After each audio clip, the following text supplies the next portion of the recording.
तो दोस्तों, एक और नया दिन और मैं बलजीत परमार हाजिर हूँ एक नई कहानी, एक नया किस्सा लेके। आज हम बात करेंगे थोड़ा एक इलाके में दूर, थोड़ा आपको लेके चलते हैं मुंबई के अंडरवर्ल्ड से। इतना दूर भी नहीं कि आप यहाँ की सब कहानियाँ भूल जाएं। महाराष्ट्र के साथ लगता एक स्टेट है गुजरात, और उसमें सबसे बड़ा शहर जो गुजरात का महाराष्ट्र के नज़दीक पड़ता है वो पड़ता है सूरत। और ये कहानी आज की सूरत से जुड़ी हुई है, और सूरत के अपने ज़माने में रहे सबसे बड़े डॉन, सरगना, हिस्ट्री शीटर, क्रिमिनल, जो गुजरात में जाके, सूरत में जाके सूर्या मराठी के नाम से मशहूर हुआ। अब आप थोड़ी सी हैरानी मुझे भी हुई थी, आपको भी जरूर होगी कि महाराष्ट्र के कोंकण इलाके का जो कोस्टल बेल्ट है, महाराष्ट्र, मुंबई और गोवा के बीच का जो एरिया है, उसको कोंकण का इलाका कहते हैं, जिसकी बहुत बार बात हो चुकी है पिछले एपिसोड्स में। वही इलाका जहाँ पे दाऊद इब्राहिम का गांव है, जहाँ से अहमद अंतुल्ले, AR अंतुल्ले जो थे वो इलेक्शन लड़ा करते थे। बहुत बड़े बड़े लीडर जो थे उस इलाके से हुए, और नारायण राणे चीफ मिनिस्टर रहे। इनका मैं जिक्र कर चुका हूँ। वो इलाका बहुत एंटरप्राइजिंग लोगों का इलाका है, और बहुत से लोग वहाँ पे, क्योंकि ज़मीनें कम हैं और नौकरी के धंधे के साधन ज़्यादा नहीं हैं, इसलिए वहाँ से लोग काम करने कोंकण से बाहर महाराष्ट्र में दूसरे शहरों में जाते हैं। वैसे अगर देखा जाए तो महाराष्ट्रियन लोग जो हैं वो अपना राज्य छोड़ के बाहर बहुत कम जाते हैं। ये महाराष्ट्रियन जो लोग हैं ये बहुत ही सेल्फ रिस्पेक्टेड पीपल हैं। इनको अपनी ज़मीन, अपना कल्चर, अपनी ज़बान पे बहुत नाज है इनको। They are very proud about their land, language and culture. तो मैं ये बहुत अच्छी बात है। जो कौम, जो लोग अपनी ज़बान और अपनी ज़मीन के साथ नहीं जुड़ सकते वो कहीं भी कामयाब नहीं हो सकते। तो मुझे भी बहुत हैरानी होती है, और ये लोग महाराष्ट्र छोड़ के बाहर बहुत कम जाते हैं, क्योंकि इनको लगता है कि जो अगर हम यहाँ पे कुछ नहीं कर सकते तो बाहर जाके भी क्या करेंगे। इतना इनमें एक जज्बा है, एक लगन है, एक जैसे उत्तर प्रदेश के लोग आपको पूरे हिंदुस्तान में मिलेंगे, पंजाब के लोग भी बहुत बाहर चले जाते हैं, उसी तरह बिहार के लोग आपको हर जगह मिलेंगे, उड़ीसा के वर्कर हर जगह जाते हैं, आंध्रा और तमिलनाडु के वर्कर बाहर जाके काम करते हैं। लेकिन महाराष्ट्रियन जो हैं वो बाहर जाके काम करना अपनी इज्जत के खिलाफ समझते हैं कि हम अपनी ज़मीन पे कम खा लेंगे, आधी खा लेंगे, लेकिन अपनी ज़मीन जायदाद घर नहीं छोड़ेंगे। ये बहुत अच्छी बात है। तो जब मैंने सूर्या मराठी का नाम सुना, भाई काफ़ी 1.5-2 महीने पहले की बात है, बहुत सी रिक्वेस्ट आई थी गुजरात से कि आप सूर्या मराठी पे एपिसोड बनाइए। बहुत सारे सुनने वाले मेरे गुजरात के हैं। तो मैं जब सर्च करने लगा तो मुझे ये हैरानी हो रही थी कि उस कोंकण इलाके के एक छोटे से गांव का लड़का सूरत कैसे पहुंच गया, जो ना तो डायमंड ट्रेड में था, ना बिजनेसमैन था, ना पैसे वाला आदमी था कि वहाँ जाके इन्वेस्ट करके अपना काम धंधा करे। तो 1.5-2 महीने से काम करते करते मेरी कुछ पिछले दिनों में सूरत के कॉलेज में एक हिस्ट्री के प्रोफेसर मेरे पुराने मित्र निकल आए। उनसे बातचीत करते करते बड़ा इंटरेस्टिंग एंगल एक सामने आया कि इतने सारे महाराष्ट्रियन सूरत में कैसे पहुँचे। तो उनकी नॉलेज के ख़िलाफ़ जो मैंने बाद में चेक किया तो वो सही पाई गई। जो इन्फॉर्मेशन उन्होंने मुझे दी थी अपनी लंबी रिसर्च के बाद, उन्होंने किताब भी लिखी है इस इशू पे एक, उसका जिक्र फिर कभी करेंगे। तो उनके मुताबिक, और जो मैंने फिर मुंबई में अपने सोर्सेज से बात की, तो जैसे आपको मैंने काफ़ी एपिसोड में बताया है कि 82 में जो स्ट्राइक, बड़ी मिल स्ट्राइक हुई थी मुंबई में, दत्ता साहब ने करवाई थी, और उसमें लाखों वर्कर जो थे वो बेरोज़गार हो गए थे, तकरीबन 3.5-4 लाख वर्कर।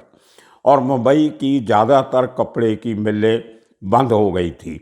वो दौर था जिस दौर में से रमा नायक, बाबू रेशम, अरुण गवली, अमर नायक, ये सब लोग निकले उस स्ट्राइक के चलते हुए। काम धंधा नहीं था तो जुर्म की दुनिया में चले गए। तो वहाँ पे जो मालिक थे मिलों के, बड़ी इंटरेस्टिंग बात सामने आई।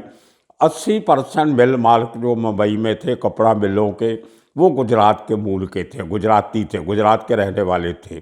तो जब स्ट्राइक हुई तो उनके लिए एक उनको मौका मिला, क्योंकि मुंबई की जो मिल्स थी वो कोई 100 साल पुरानी मिल, कोई 80 साल पुरानी मिल, कोई 60 साल पुरानी, उसकी मशीनरी पुरानी थी, वर्कर बहुत ज़्यादा थे। तो एब्सोल्यूट कुछ पुरानी मशीनरी हो गई थी जिसमें प्रॉफिट कम होने लगा था, खर्चे ज़्यादा होते थे। तो उनके लिए एक ब्लेसिंग इन डिस्गाइज थी वो स्ट्राइक। बहुत से लोगों ने मुंबई की मिलें छोड़ के ऐसे के तैसे उनको ताले लगा के, गुजरात जो था वो ऑलरेडी कपड़े का, टेक्सटाइल्स का, फैब्रिक का बहुत बड़ा सेंटर था। तो इन लोगों ने यहाँ से मिलें बंद करके सूरत में जाके और अहमदाबाद में मॉडर्न मिल्स लगाई, जिसमें वर्कर कम लगते थे और प्रोडक्शन ज़्यादा होती थी। और उनको जो कपास जो गुजरात से आती थी या गुजरात के साथ लगते महाराष्ट्र के एरिया से, वो उनको नज़दीक पड़ती थी। उनको काफ़ी सारे फ़ायदे थे सूरत में मिल लगाने का। तो उस चक्कर में उन्होंने जो उनके लॉयल वर्कर्स थे, वर्कर तो स्ट्राइक पे थे, तो बहुत सारे वर्कर ऐसे थे जो मालिकों के या मैनेजर्स के या एडमिनिस्ट्रेटिव स्टाफ के नज़दीक थे, लॉयल समझे जाते थे। वर्कर सब महाराष्ट्रियन थे। तो वो वर्कर्स को वो कॉन्फिडेंस में लेके उनको साथ में सूरत ले गए। जैसे मशीन ऑपरेटर हुआ, उनका कोई खास उनके इलेक्ट्रीशियन हुए, मैकेनिक्स हुए, ऑयलर हुए, लूम मास्टर हुए, जो भी इस किस्म के जो इंडस्ट्री में जो बड़े वाइटल जो वर्कर्स होते हैं, जो नए आदमियों को सिखाने में काफ़ी समय लगता है, तो वो अपने कुछ लॉयल वर्कर्स को साथ ले गए थे। तो जो दर्जनों मिलें जाके सूरत में नहीं लगी या पुरानी मिल्स को उन्होंने टेक ओवर करके दोबारा चालू किया, उसमें काफ़ी सारे हज़ारों की गिनती में, लाखों में तो नहीं, हज़ारों की गिनती में वर्कर मालिकों के साथ सूरत चले गए। तो एक सूरत में महाराष्ट्रियन एरिया डेवलप हो गया उन मिल्स के नज़दीक, जहाँ इनों के अपने छोटे छोटे स्कूल बाद में खोले गए बच्चों को पढ़ाने के लिए, अपने मंदिर बना लिए, इंस्टीट्यूशन बना ली। जो फैमिली के दूसरे मेंबर थे उन्होंने दुकानें खोल ली। तो ऐसे करके बहुत बड़ी गिनती में उस कपड़ा मिलों की आड़ में बहुत सारे बहाने से महाराष्ट्रियन लोग सूरत में सेटल हो गए। उनमें से कुछ रिश्तेदार थे इस सूर्या मराठी के। सूर्या मराठी उसका असली नाम नहीं है, नाम तो उसका सुरेश पवार था, और वो 10वीं 12वीं जमात तक पढ़ा था और गांव में थोड़ा शरारती किस्म का लड़का गिना जाता था, मारा मारी करना, और उसको थोड़ा ये कबड्डी वगैरह या इस किस्म के जो थोड़ी फिज़िकल ताकत वाली गेम्स होती हैं, स्पोर्ट्स होती हैं, उनमें हिस्सा लेने का भी शौक़ था। और मैंने देखा है कि बहुत सारे जो ख़ास तौर पे जो छोटा राज के गैंग में ज़्यादा लोग जो थे वो भी कबड्डी के प्लेयर थे। अमर नायक के ज़्यादा लोग भी कबड्डी के प्लेयर थे। तो ये कहीं ना कहीं कबड्डी जो है एक कॉन्फिडेंस देती है आदमी को, फिज़िकल कॉन्फिडेंस, या इसी किस्म की और जो गेम्स हैं, फुटबॉल के प्लेयर वो काफ़ी सारे क्राइम में गए। तो फिज़िकली फिटनेस, फिज़िकली स्ट्रॉन्ग होना एक असेट गिना जाता था उस ज़माने में क्राइम की दुनिया में कदम रखने के लिए। तो उसमें कारण भी था कि आप अगर फिज़िकल स्ट्रॉन्ग नहीं हो तो आप मार नहीं खा सकते, पुलिस का 3rd डिग्री बर्दाश्त नहीं कर सकते, मौका पड़े पे भाग नहीं सकते, दीवार कूद के फांद के भाग नहीं सकते। ये काफ़ी सारे फ़ायदे होते हैं अगर आप फिज़िकली फिट हो और स्ट्रॉन्ग हो।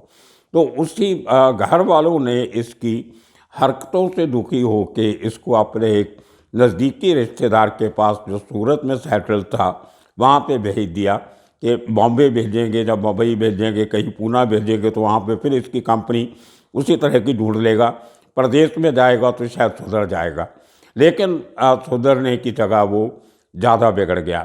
उसके जो पुराना रिकॉर्ड था छोटा मोटा वो सब सुरेश पवार के नाम पे था। तो उसने सूरत में जाके अपनी एक नई आइडेंटिटी क्रिएट कर ली। उसका गांव में एक दोस्त था, उसका नाम सूर्या था, तो इसने अपना नाम वो पहले नाम के ना सूर्या लगाना शुरू कर दिया, क्योंकि महाराष्ट्र का था इसलिए साथ में मराठी लगा लिया। तो इस तरह सुरेश पवार जो था वो सूर्या मराठी बन गया सूरत के एक छोटे से इलाके में। जहाँ त्रिलोक सोसाइटी में वो रहता था। तो अब जाके वहाँ पे काम करना है तो काम कोई टेक्निकल काम तो आता नहीं था, कोई क्वालिफिकेशन नहीं थी, तो इसलिए ऑटो रिक्शा चलाना शुरू किया किसी के सीख के। तो ये थोड़े दिनों के बाद इसका अपना लाइसेंस बन गया। वो जो कोई बैज वैज मिलता है, जो भी कानूनी कार्रवाई करके इसने अपना ऑटो रिक्शा खरीद लिया। और ऑटो पूरा एरिया में ऑटो वाले का काम, कहाँ पैसेंजर छोड़ा, कहाँ से लिया, तो काफ़ी सारे एरियाज़ में उसकी वाकफियत बढ़ती गई। कहीं बैठ के चाय पीना, कहीं से पान बीड़ी वाले के पास जाना, कहाँ खाना खाना, तो एक सर्कल बातचीत करने में अच्छा था। तो दोनों कम्युनिटी में, मराठी और गुजराती कम्युनिटी में, इसके सोर्सेस लिंक्स काफ़ी बनते गए। और आहिस्ता आहिस्ता, क्योंकि थोड़ा डेयरिंग था, लड़ाई झगड़ा भी कर लेता था, गाली गलौज भी कर लेता था, तो छोटे मोटे मसले लेके लोग इसके पास आने लगे कि भाई वो आदमी ने, किराएदार हमारा घर खाली नहीं कर रहा है, इसने 4 ऑटो वाले साथ में लेके जाना, उस आदमी को डरा धमका के मारा मारी करके उसका घर खाली करवा देना, कोई किसी को दुकान खाली नहीं कर रहा तो वो खाली करवा देनी। तो इसी तरह करते करते उसने जो कुछ खाली जगह पड़ी थी, जहाँ जिनमें कोई लीगल प्रॉब्लम चल रही थी, जहाँ कब्जे वाली जगह थी, वो खाली करवा के खुद उन पर कब्जा करना शुरू कर दिया। तो करते करते इस आदमी ने अच्छी खासी अपनी प्रॉपर्टी, हालांकि छोटा शहर था, छोटे इलाके में रहता था, कीमत इतनी नहीं थी ज़मीन की, लेकिन फिर भी 2002 में ये आदमी जब गया सूरत में, 2002 से लेके 2010 तक 8 साल में इस आदमी ने अपना अच्छा खासा गैंग बना लिया। और इसके गैंग के ज़्यादा वर्कर भी महाराष्ट्र के थे, जिनमें इसका खास आदमी था राहुल पिंपले। और राहुल पिंपले भी कोंकण का रहने वाला था, और इसका दोस्ती वहाँ पे जाके हुई, लेकिन इसका राइट हैंड बन गया, क्योंकि वो भी बहुत डेयरिंग आदमी था। और बड़ी हैरानी की बात होती है कि जब उसको एंड में उसका सूर्या मराठी का मर्डर होता है, तो वो मर्डर करने वाले 6 में से 5 लोग पहले इसके साथ ही काम करते थे, इसके गैंग मेंबर ही थे, और सबके सब महाराष्ट्रियन थे, एक ही गुजराती था। वो बात की बात है, वहाँ तक पहुँचेंगे थोड़ी देर में। तो इस आदमी ने वो अपना असर सुख बढ़ाने के लिए एक पॉश लोकेलिटी में त्रिलोक अपार्टमेंट जिसको बोलते हैं, उसमें अपना घर बनाया। फिर आधा फ्लोर उसका खरीद के वहाँ पे ऑफिस कम रेसिडेंस बिजनेस वो सब करना शुरू किया। भाई बन गया, 3-4 मर्डर हुए। वहाँ के मनु भारिया करके एक लोकल बदमाश था बहुत बड़ा। पहले तो उनकी दोस्ती रही, मिलजुल के काम करते थे, लेकिन 2016 में किसी प्रॉपर्टी के डिस्प्यूट को लेके झगड़ा हुआ और दोनों ने एक दूसरे को मारने की कस्में खाई। तो एक दिन इनको मालूम पड़ा कि मनु भरिया जो है वो एक नाई की दुकान पे बाल कटिंग करवाने के लिए, शेव करवाने के लिए बैठा है। तो वहाँ पे ये सूर्या मराठी और इसके साथियों ने जाके उसको गोलियां चलाई, 4-5 गोलियां मार के उसको कुर्सी पे मार दिया। उसके बाद सूर्या मराठी का दबदबा पहले भी था, लेकिन मनु भरिया को मारने के बाद इसका और दबदबा पूरे सूरत में हुआ। उस केस में अरेस्ट हुआ। अरेस्ट होने के बाद जब कभी बेल पे वापस आता था, पैरोल पे वापस आता था, बेल नहीं पैरोल पे, तो फिर अपना दरबार लगा के बैठना। तो लोगों में एक हवा बन गया कि आदमी जेल से आने के बाद भी चंद दिनों के लिए आता है और फिर वही काम, मारा मारी, उसी किस्म के काम करना, और जो लोगों के डिस्प्यूट से सेटल करना। वहाँ पे हीरे के व्यापारियों की काफ़ी वर्कशॉप थी, जहाँ पे डायमंड्स को कट और पॉलिश किया जाता है। उसमें उनके काफ़ी डिस्प्यूट होते रहते हैं, क्योंकि लिखत में कोई लेन देन नहीं होता था, सब ज़ुबान पे यकीन पे बिजनेस चलता था। तो उसके केस काफ़ी सारे इसके पास आने लगे। कहते हुए ये भी है कि इसने थोड़ी देर हीरे के कारखाने में काम भी किया, कट पॉलिश का काम सीखा और काम किया, लेकिन उसकी कोई ऐसी पुख्ता जानकारी नहीं मिलती है, क्योंकि अगर उस फील्ड में जाता तो शायद क्राइम में नहीं आता। तो उनके थ्रू चलते चलते इस आदमी ने अपना कंस्ट्रक्शन का बिल्डिंग शुरू कर लिया। और इसका जो खास दोस्त था राहुल पिंपले, वो आदमी को इंचार्ज बनाया अपार्टमेंट्स बनाने का। और वो पिंपले को अपार्टमेंट नाम इतना अच्छा लगा, उसने अपने नाम के साथ ही अपार्टमेंट लगा लिया। उसने पिंपले लिखना छोड़ दिया, तो राहुल अपार्टमेंट के नाम से वो शख्स पूरे सूरत में मशहूर हो गया। तो ये बड़ी हैरानी की बात है कि एक आदमी अपना सरनेम अपार्टमेंट रख ले। तो इसी तरह इसका एक और पोल एक दोस्त था, पोल भी एक महाराष्ट्रियन सरनेम है। उसका नाम भी शायद सुरेश था, सुरेश पोल, वो इसका साथी, एक कदम इसके साथ था। तो इस किस्म से ये 5-6 लोगों ने जो इसका राइट हैंड मैन था वो लोकल था हार्दिक पटेल। हार्दिक पटेल वो नहीं जिसके लेक्चर आप टीवी पे सुनते रहते हो, गुजरात का यूथ लीडर पटेलों का, वो दूसरा है, ये दूसरा शख्स है। वो यूँ ही बहुत खतरनाक किस्म का आदमी था। लेकिन उसके साथ साथ क्योंकि एक बिज़नेस जो है वो गुजराती ब्लड में कहते हैं होता है, तो इसके बिज़नेस का पूरा काम वो हार्दिक पटेल संभालता था। और उसके साथ जो नीचे के 5-6 लड़के थे वो सब इसके अपने महाराष्ट्र के थे। तो हार्दिक पटेल भी वो कोई इतना बड़ा क्रिमिनल नहीं था, लेकिन सूर्या मराठी के साथ रह के उसका दबदबा भी चलने लगा।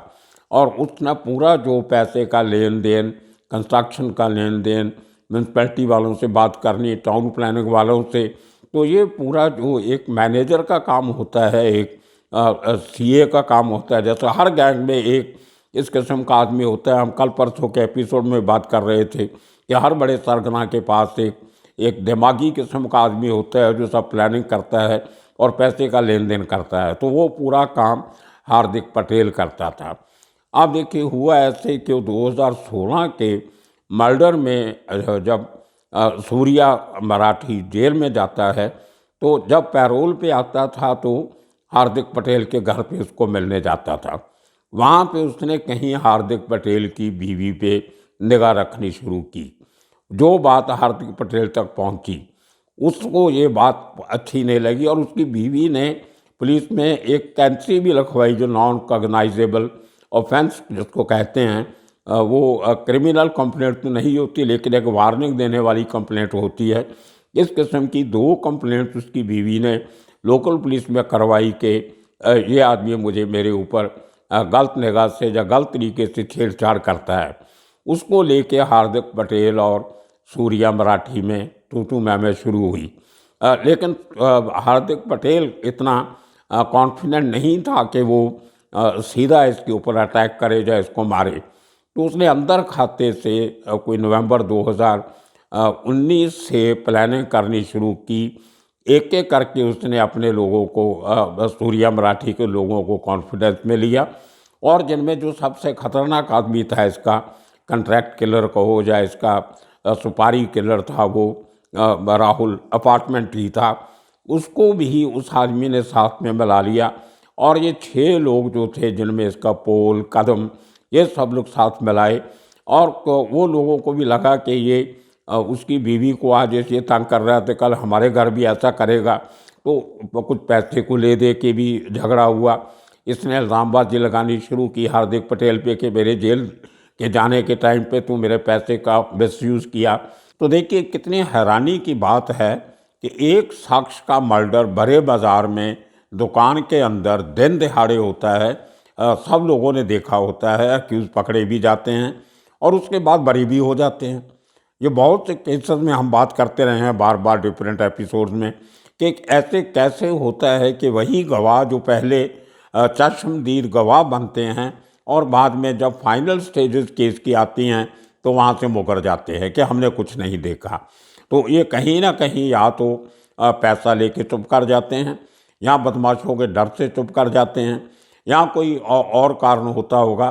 तो लेकिन ये कानून व्यवस्था ऐसी है कि जो शातिर क्रिमिनल होते हैं, खतरनाक गुनाहगार होते हैं, वो अल्टीमेटली साफ सुथरे जेल से बाहर निकल आते हैं बरी होके।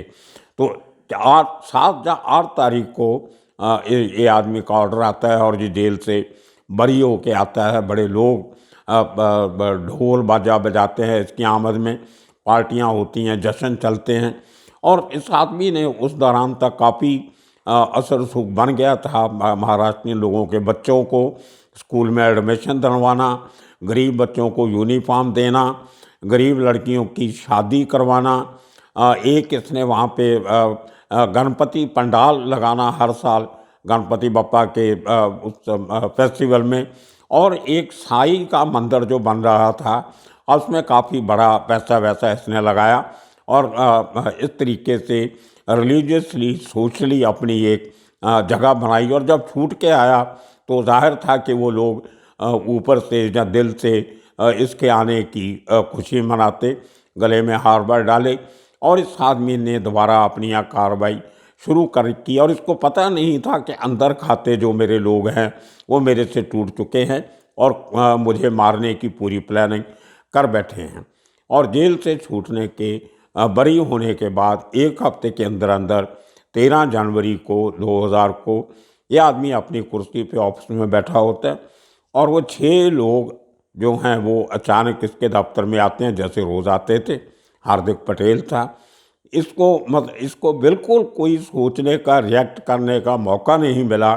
जब राहुल अपार्टमेंट और उसके साथियों ने और हार्दिक पटेल ने, और सबके पास चाकू थे, और देखिए कि सेकंडों के अंदर अंदर इसके ऊपर 53 चाकू के वार हुए, 53। इसके पूरा शरीर के ऊपर चाकू चाकू मार के इसको मारने की कोशिश की, लेकिन इसने भी कुर्सी पे बैठे बैठे अपना चाकू निकाला, और जो राहुल जो हार्दिक पटेल था, उसके पेट के नीचे प्राइवेट पार्ट्स के ऊपर 8-10 चाकू इसने इंजर्ड हालत होते हुए भी मार दिए। और जब हार्दिक पटेल को खून निकलने लगा और ये आदमी बेहोश हो गया, तो सबके सब लोग वहाँ से लेके भागे हार्दिक को लेके, लेकिन उसको इतनी बुरी तरह चाकू लग चुके थे कि वो एक फरलांग दूर भी नहीं जा सका, और वो गिर गया वहाँ पे, और उसकी मौत वहाँ सड़क पे हो जाती है। तो एक ही झटके में, चंद मिनटों में इतने चाकू के वार होते हैं। पुराने 2 दोस्त जो इतने सालों से साथ में काम कर रहे थे, वो कुछ ही मिनटों में दोनों चाकू के वार से मर जाते हैं। तो ये इतना बड़ा एक अंडरवर्ल्ड की कहानी सूरत की, जो मुंबई के पास नज़दीक एक गांव से शुरू होती है और सूरत में जाके ख़त्म हो जाती है। और आज सूर्या मराठी का नाम गुजरात के जो कुछ बड़े क्रिमिनल हैं उनमें शामिल किया जाता है। तो आने वाले दिनों में और किस्से कहानियाँ लेके फिर हाजिर होंगे। तब तक के लिए आप सबका शुक्रिया, धन्यवाद।